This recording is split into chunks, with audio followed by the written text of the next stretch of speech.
ফটোশপের মাধ্যমে যেকোনো ইমেজের কালার চেঞ্জ করা কিন্তু খুবই সহজ এবং শুধুমাত্র একটা কিন্তু কালার না, আপনি কিন্তু চাইলে আপনার ছবিতে যেকোনো ধরনের কালার আপনি খুব সহজেই এড করতে পারবেন।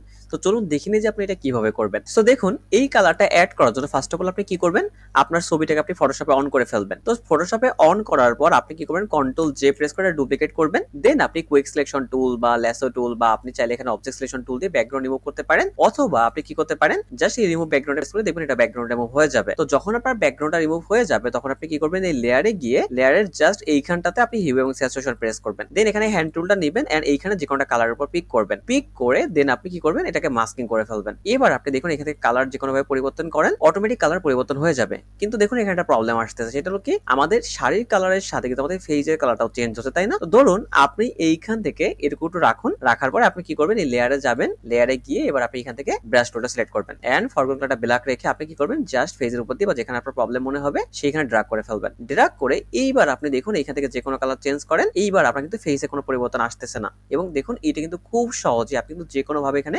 জাস্ট স্যাচুরেশন দেন লাইটনেসটাকে কমিয়ে বাড়িয়ে আপনি কিন্তু কালারটাকে খুব সহজেই চেঞ্জ করতে পারতেছেন।